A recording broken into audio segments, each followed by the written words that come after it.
Olá! Sejam bem-vindos a mais uma aula de noções de direito constitucional e administrativo. Hoje é a nossa segunda aula e nós vamos tratar sobre princípios fundamentais, ou seja, é hoje que a gente efetivamente começa a estudar sobre a Constituição Federal de 1988, certo? Para tanto, nesta aula, nós vamos estudar sobre o artigo 1º do título 1, onde estão os fundamentos da República, o artigo 2º, os poderes da União, o artigo 3º, objetivos fundamentais e o artigo 4º, que trata sobre as relações internacionais. Lembrando que este é o título 1 dos princípios fundamentais da nossa Constituição de 1988, certo? Então, gente, vamos agora tratar sobre o artigo 1º. O que diz o artigo 1º? O artigo 1º da Constituição diz: a República Federativa do Brasil, formada pela união indissolúvel dos estados e municípios e do Distrito Federal, constituem-se em Estado democrático de direito. Certo? Porque, gente, que neste caput, ou seja, nesta cabeça, nesta parte inicial do artigo, eu sublinhei, né, República Federativa do Brasil e Estado Democrático de Direito. Porque dessas duas expressões a gente tira os 4 primeiros princípios fundamentais do artigo 1º, quais sejam o princípio republicano, o princípio federativo, o princípio democrático e o princípio do Estado de Direito, certo? Conforme a gente pode ver aqui, tá? Bem, mas o que significa isso? O princípio republicano é aquele princípio que trata especificamente sobre forma, sistema de governo, que está ligada a essa relação do exercício do poder. Como assim? Pelo princípio republicano, por exemplo, tem que haver uma rotatividade de poder, tem que haver uma periodicidade, tem que haver uma eletividade e ainda, pelo princípio republicano, a população, o povo brasileiro, tem que ter mecanismo de fiscalização e cobrança dos seus governantes, certo?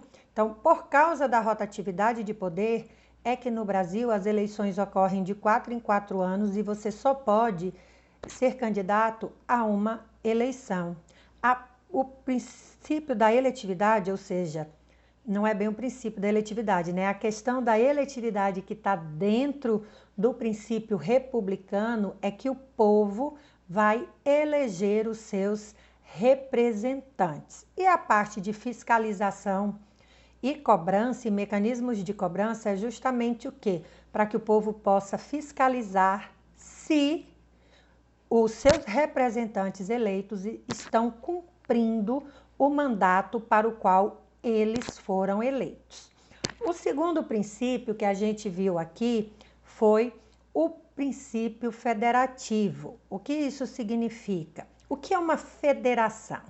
A federação é um estado formado pela união de outros estados, certo? Ou seja, é um todo formado por partes. Essas partes, elas abrem mão da sua própria soberania ou da sua própria autonomia para se juntar, se fortalecer em prol do desenvolvimento, do bem-estar social e formar um estado único, que é o caso do Brasil. O Brasil é uma federação. É a união dos seus estados, municípios e Distrito Federal. Pelo princípio federativo é que tem aquela vedação de que um estado ganhe autonomia, se torne independente e se transforme em um novo país, né? Por exemplo, o Tocantins não pode declarar a sua independência e virar uma nação, um Estado nacional tocantinense. Não, o Brasil o Tocantins ele é um ente federativo do Brasil. E pelo princípio federativo, essa união do Tocantins, de São Paulo, do Rio de Janeiro, do Acre, da Bahia, essa reunião ela é indissolúvel, certo? O próximo princípio é a parte que fala do Estado Democrático de Direito. Pelo princípio do Estado Democrático, o poder emana do povo e por ele será exercido, certo? É o que? O princípio democrático é aquele que faz valer a vontade popular. E este princípio, nele está íncito a questão da defesa dos direitos e garantias fundamentais e da limitação do poder do Estado. Por quê? Porque o poder deve emanar do povo e não o contrário. Por fim, quando a gente fala em Estado de Direito, né, esse princípio do Estado de Direito, o que a gente diz? Que a partir do momento que esses entes federativos se juntaram para formar um corpo único, né, se uniram para formar um corpo único, que no nosso caso é a República Federativa do Brasil, isso significa o quê? Que temos um poder central do qual emana as normas que devem ser seguidas. A gente sabe, né, que nós temos normas estaduais, federais e municipais. Por quê? Porque são entes federativos, estados, municípios, Distrito Federal e a União, certo?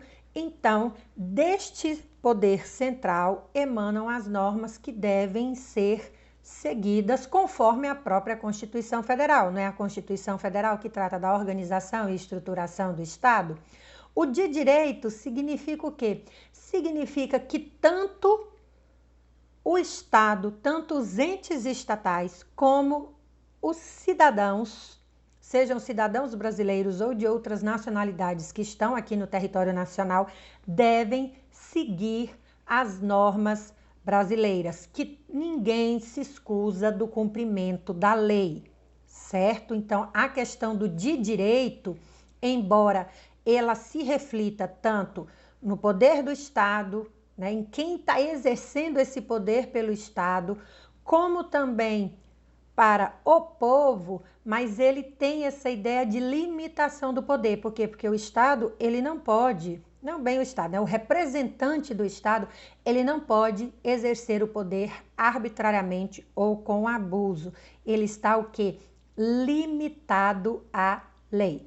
Por isso, Estado de Direito, certo? Então, relembrando, no caput do artigo 1º, nós temos o princípio republicano, o princípio federativo, o princípio democrático e o princípio do Estado de Direito. Mas, além deste caput que traz esses princípios, esse artigo 1º traz ainda outros princípios fundamentais nos seus incisos, quais sejam a soberania, a cidadania, a dignidade da pessoa humana, os valores sociais do trabalho e da livre iniciativa e o pluralismo político.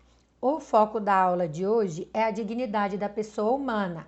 A soberania é o poder que o Estado tem para autorregulamentar-se, autorreger-se, autogovernar-se, tanto no plano externo como no plano interno. A cidadania está ligada àquela questão da Constituição Cidadã, né, para garantir, não só conferir direitos, mas garantir o pleno exercício destes, né, condições para o exercício destes, os valores sociais do trabalho e da livre iniciativa e o pluralismo político, tá? Gente, pluralismo político não confundam com pluripartidarismo. Pluralismo político é pluralidade de ideologias, esquerda, direita, centro, centro-esquerda, centro-direita. Ela está muito atrelado ao direito de liberdade, tá? Mas o nosso foco, como eu falei, é a dignidade da pessoa humana.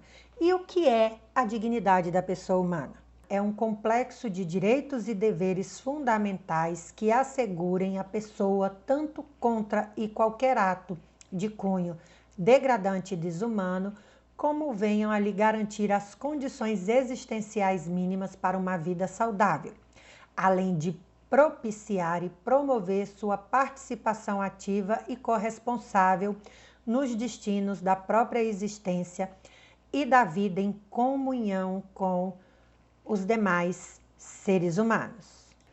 A dignidade da pessoa humana, como princípio fundamental da República Federativa do Brasil, significa dizer o quê? Que ela rege toda a atuação dos poderes executivo, legislativo e judiciário.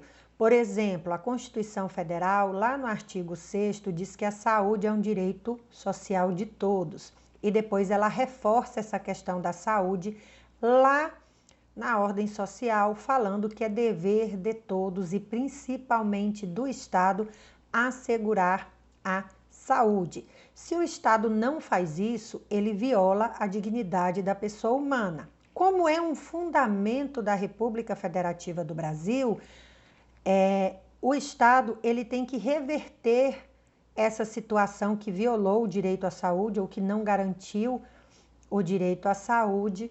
Para ficar mais claro, vou exemplificar. Por exemplo, uma pessoa que tem algum tipo de doença, como diabetes. Existe um remédio que é dado pelo SUS, que causa muito efeito colateral, que reduz a expectativa de vida do diabético e que traz muitos transtornos também, traz outros problemas à saúde, ao vigor físico, à disposição da pessoa, o que viola a dignidade da pessoa humana, porque além de encurtar a vida, ainda vai tirar, né, seu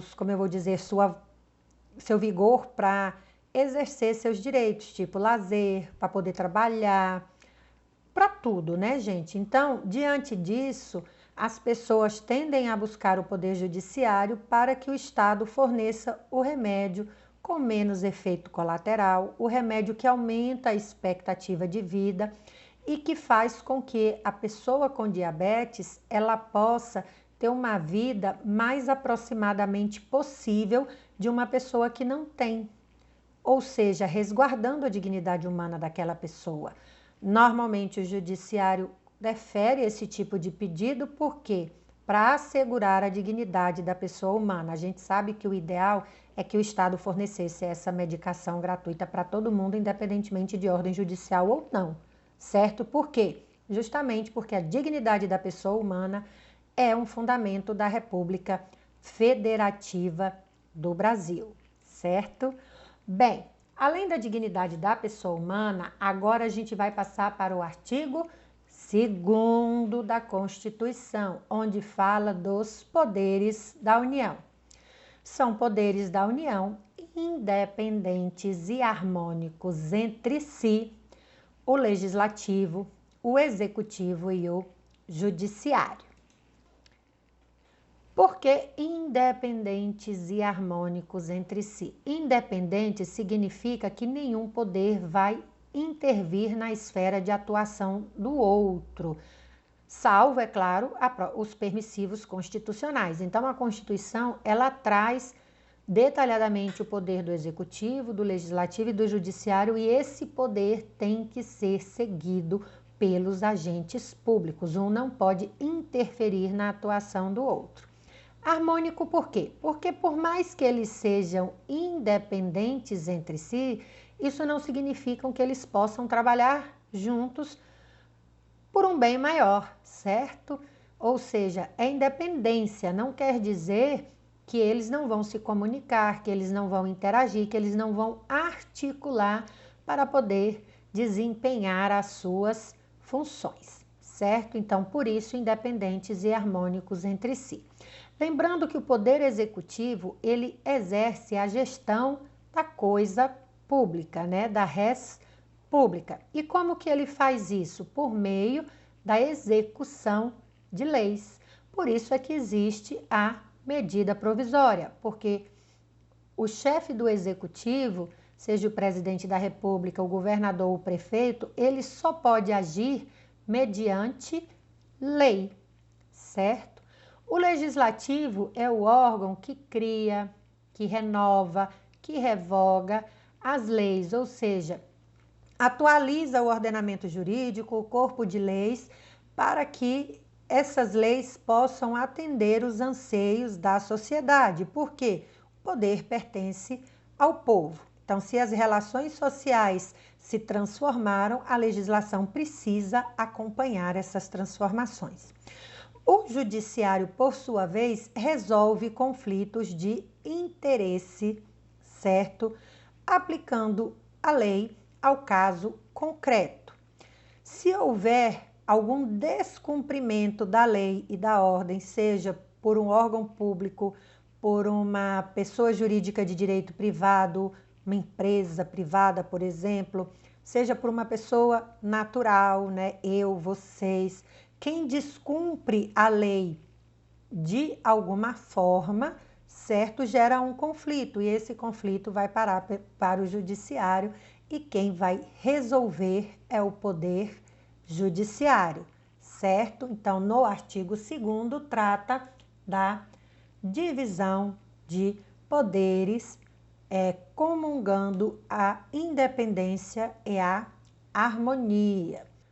O artigo 2º, quando fala da separação de poderes, ele está, na verdade, coadunando com o que a gente chama de princípio da separação de poderes, que é o meio para proporcionar, tanto quanto possível, não uma separação rígida de funções, mas sim uma coordenação, colaboração ou um entrosamento entre as distintas funções estatais. Lembrem que eu expliquei para vocês a questão da independência e da harmonia, é justamente isso, tá, gente? Não é uma separação rígida de poderes, certo? Mas sim o exercício de poder de forma coordenada, colaborativa e integrada. Bem, o próximo passo que a gente vai ver é o artigo 3º, que trata sobre os objetivos fundamentais.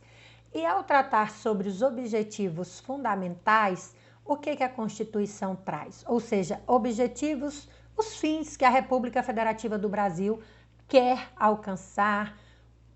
Ou seja, em sua atuação, os poderes da União vão ter como meta o quê? Quais são essas metas? O que eles querem atingir? Então, para isso existem esses objetivos fundamentais. Claro que tem diversos outros objetivos em outras legislações ou mesmo na atuação, mas a Constituição Federal, gente, ela traz o quê? Os parâmetros. Então, na atuação, o Executivo, o Legislativo e o Judiciário devem seguir os seguintes princípios. Constituem objetivos fundamentais da República Federativa do Brasil. Construir uma sociedade livre, justa e solidária, garantir o desenvolvimento nacional, erradicar a pobreza e a marginalização e reduzir as desigualdades sociais e regionais, promover o bem de todos sem preconceitos de origem, raça, sexo, cor e quaisquer outras formas de discriminação. Esses objetivos fundamentais, gente, eles servem também muitas vezes para fundamento de políticas públicas, como Minha Casa Minha Vida, como o ProUni, que visam minorar as desigualdades sociais. Também os auxílios que o governo fornece, a educação pública gratuita, também são políticas públicas que são voltadas para atingir esses objetivos da República Federativa do Brasil. Então, eles têm esse condão de orientar a atuação pública no sentido de atingir essas metas, tá? Em outras palavras, os objetivos fundamentais valem como base das prestações positivas que venham a concretizar a democracia econômica, social e cultural, a fim de concretizar na prática a dignidade da pessoa humana. Olha aí o nosso super princípio, né, do artigo 1º, que é um princípio fundamental, a dignidade da pessoa humana. Dito isso, gente, a gente passa para a última parte dos princípios fundamentais, que são os princípios que regem a atuação do Brasil em suas relações internacionais. Bem, a gente sabe que o Brasil, não só o Brasil, né? Nenhum estado ele consegue sobreviver isolado. O isolamento pode gerar miséria, pode gerar pobreza, pode atrapalhar o bem-estar social e o desenvolvimento do estado. Pensando nisso, existem esses princípios que regem a atuação do Brasil nas relações internacionais, considerando que o Brasil é um membro da comunidade internacional. E é por isso, gente, que a gente vê, por exemplo, o Brasil aí participando do Mercosul. É por isso que a gente vê muita missão de paz do Brasil, tipo as forças do Brasil que foram para o Haiti para poder ajudar na questão da reestruturação do Estado por causa das guerras civis, etc. e tal. É porque o Brasil ele é membro da comunidade internacional e por isso o Estado ele tem que pensar em situações de cooperação, em relações internacionais mesmo, né? Então, pensando nisso, o Constituinte originário trouxe os seguintes princípios que o Brasil deve seguir ou que regem as relações internacionais do Brasil com outros estados, certo? Quais são? Independência nacional, prevalência dos direitos humanos, autodeterminação dos povos, igualdade entre os estados, não intervenção, defesa da paz, solução pacífica de conflitos, repúdio ao terrorismo e ao racismo, cooperação entre os povos para o progresso da humanidade, concessão de asilo político. Vocês estão vendo, né, que os princípios que regem a atuação dos poderes executivo, legislativo e judiciário nas relações internacionais do Brasil, ou seja, com outros estados, eles trazem, dentre esse rol, tem alguns princípios que se preocupam com a independência nacional, com a soberania nacional, com a capacidade que o Brasil tem de regulamentar-se, de reger-se, de governar-se sem interferências, seja na política externa, seja na política interna.